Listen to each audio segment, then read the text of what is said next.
ఈరోజు మనం ఒక సాధారణమైన కానీ విశేషమైన మహిళ గురించి తెలుసుకుందాం.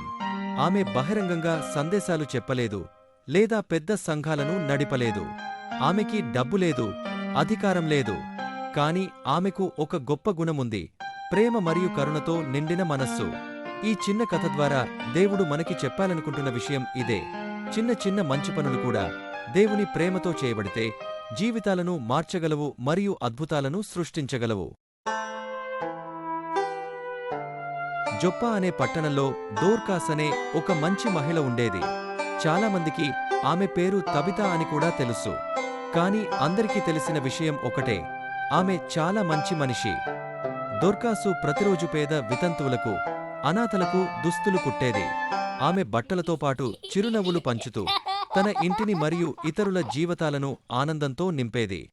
జొప్పా ప్రజలందరికీ ఆమె సహాయకురాలిగా మాత్రమే కాదు, చీకటి రోజుల్లో వెలిగే దీపంలా ఉండేది. ఒకరోజు ఊరంతా నిశ్శబ్దంగా మారింది. దోర్కాస్ జ్వరంతో మరణించడంతో అందరూ బాధలో మునిగిపోయారు. పేతురు అనే యేసు శిష్యుడు దగ్గరలోని లుద్దాలో ఉన్నాడని, దేవుడు ఆయన ద్వారా గొప్ప అద్భుతాలు చేశాడని జోప్పాలోని ప్రజలు విన్నారు. కాబట్టి వారు ఇద్దరిని పంపి వెంటనే రమ్మని వేడుకున్నారు. పేతురు మృతదేహం ఉన్న గదికి వెళ్లాడు. వితంతువులు ఆమె కుట్టిన బట్టలు చూపిస్తూ బాధపడ్డారు. పేతురు వారి బాధని గమనించాడు. ఆయన నెమ్మదిగా అందరినీ బయటకు పంపించి దోర్కాస్ పక్కన మోకాళ్లపై కూర్చుని ప్రార్థించాడు. ఆయన దేవునిపై నమ్మకం ఉంచాడు. తరువాత పేతురు, తబితా, లెమ్ము అన్నాడు. వెంటనే ఆమె కళ్ళు తెరిచింది.